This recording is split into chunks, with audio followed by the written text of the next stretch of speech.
Assalamualaikum warahmatullahi wabarakatuh. Selamat datang di channel kami. Pada video ini kami akan membuat praktikum mengenai klasifikasi citra. Sebelumnya, perkenalkan kami mahasiswa dari Universitas Negeri Medan. Ini merupakan tugas mata kuliah pengolahan citra digital berkelompok yang beranggotakan Farhan Daulay dan Steviana Viviola Wicestina Sution dengan dosen pengampu Bapak Dr. Hermawan Syahputra dan Bapak Dedi Kiswanto.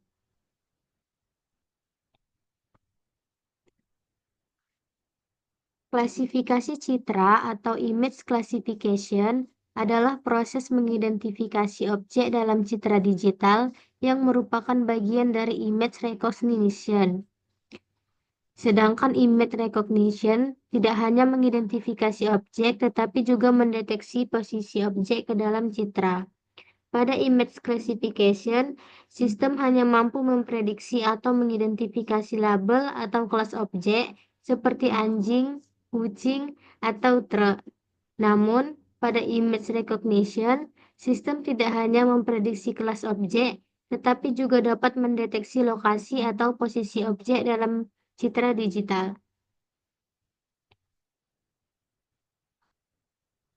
Adapun algoritma yang kami gunakan yaitu algoritma KNN, algoritma Kanner-Snake Board, yaitu metode klasifikasi sederhana berbasis surface learning yang menentukan kelas data uji berdasarkan kedekatan dengan data latih di ruang fitur.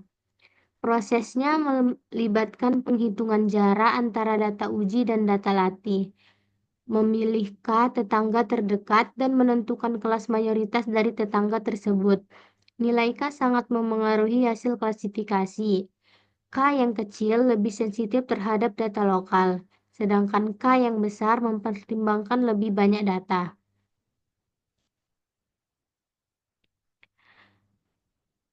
Algoritma Kanner-Snake Board mempunyai kelebihan dan kekurangan. Kelebihannya sederhana dan efektif untuk dataset kecil, sedangkan kekurangannya cenderung eh, efisiensi komputasi pada datasetnya besar serta kerentanannya terhadap outlier. Contohnya, saat melibatkan data uji 46 yang kelasnya belum diketahui, jarak data uji ke data latih dihitung dan ke tetangga terdekat dipilih. Jika K sama dengan 3, data uji paling dekat dengan 2 data kelas 2 dan 1 data kelas 1, sehingga diklasifikasikan ke kelas 2 karena mayoritas tetangga terdekatnya berasal dari kelas tersebut. Hasil klasifikasi dapat berubah jika nilai K diubah, menunjukkan pengaruh besar nilai K pada keputusan akhir.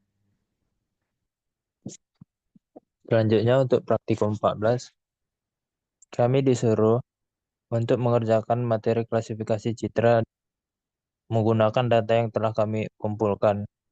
Data yang kami pakai itu adalah data jenis mangga yang terdiri dari 4 kelas. Kami sudah membuat datanya pada Drive dengan membagi menjadi 4 kelas. Dan setiap kelas itu terdiri dari 10 gambar. Lalu selanjutnya kami integrasikan antara Drive dan Google Colab sehingga data yang kami input di Google Drive bisa kami gunakan di Google Colab.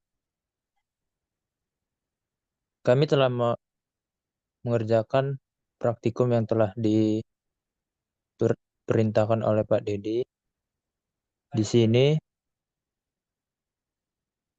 praktikum ini bertujuan untuk melakukan klasifikasi gambar menggunakan metode Local Binary Pattern atau LBP sebagai fitur dan algoritma KNN untuk proses klasifikasinya.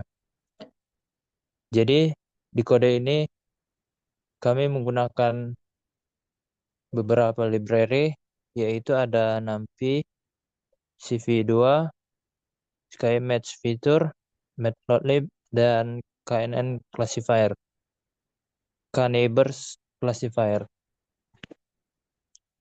Lalu selanjutnya ada radius, yaitu jarak antara piksel pusat dan piksel di sekitarnya. Lalu ada endpoint, yaitu untuk jumlah titik yang digunakan untuk membentuk pola di sekitar piksel pusat. Dan selanjutnya ada method. Method ini adalah metode LBP yang digunakan dalam praktikum ini. Yang kita gunakan itu ada uniform. Lalu selanjutnya bisa kita lihat di sini. Ini adalah konten atau yang telah kita input tadi di drive. Gambar-gambar yang kita input di drive tadi. Yaitu membaca dan mengolah gambar pada drive dataset 1 dan kelas 1. Jadi setiap gambar itu diubah menjadi grayscale menggunakan OpenCV. Lalu fitur LBP diekstraksi dari setiap gambar untuk mendapatkan pola tekstur. Sama semua untuk kelas 1, kelas 2, kelas 3, dan kelas 4. Lalu selanjutnya di sini fungsi untuk membuat histogram LBP. Yaitu fitur LBP yang diekstraksi diubah menjadi histogram. Lalu histogram ini mempresentasikan distribusi pola LBP dalam gambar.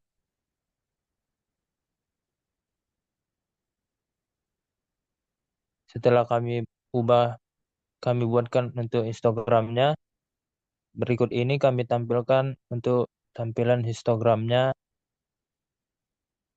untuk setiap kelas.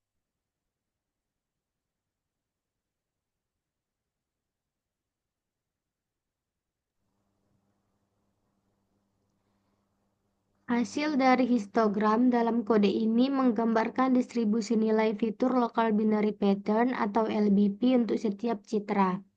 Sumbu X pada histogram ini menunjukkan nilai-nilai LBP yang terdistribusi dalam citra. Rentang nilai pada histogram ini biasanya berkisar dari 0 hingga 255 untuk metode LBP default, tetapi di kode ini metode membatasi nilai hanya pada pola-pola tertentu yang lebih sedikit. Sedangkan sumbu Y atau frekuensinya di sini menunjukkan jumlah kemunculan masing-masing nilai LBP dalam citra. Pola histogram yang berbeda antar kelas bisa kita lihat antara kelas 1 dan kelas 2 menunjukkan adanya perbedaan tekstur antar kelas. Hal ini disimpulkan menjadi klasifikasi menggunakan metode KNN.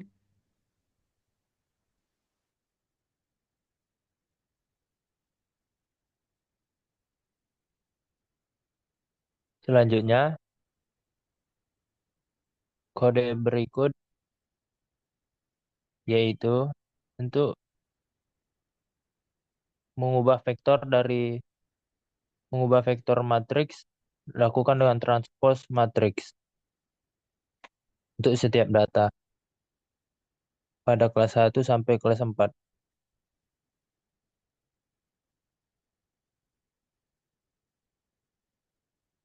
Lalu selanjutnya di sini kami menggunakan fungsi untuk menggabungkan data pelatihan dan data pengujian.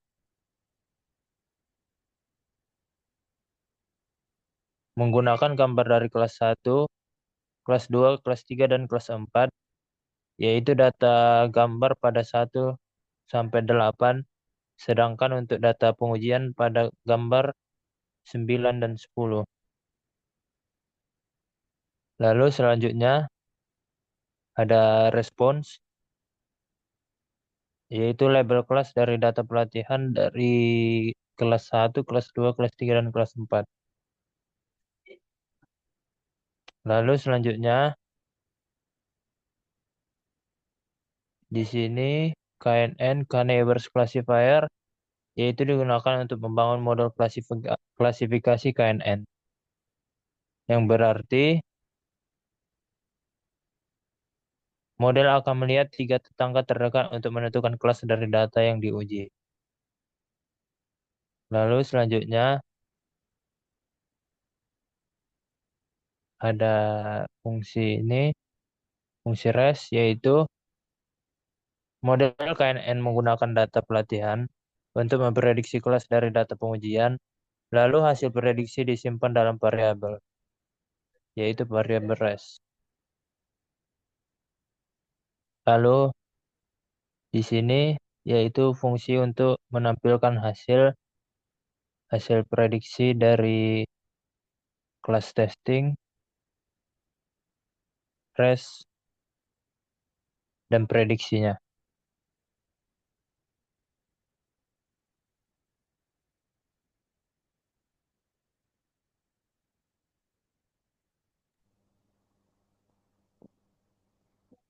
Dari hasil akurasi dalam tabel, data ini menunjukkan kinerja metode LBP mendukung klasifikasi citra dengan algoritma KNN. Karena jika akurasinya rendah, maka kita harus menggunakan parameter radius atau poin yang berbeda. Sekian pembahasan hasil praktikum kami. Bila ada kesalahan, kami mohon maaf. Semoga dapat bermanfaat bagi teman-teman sekalian. Terima kasih.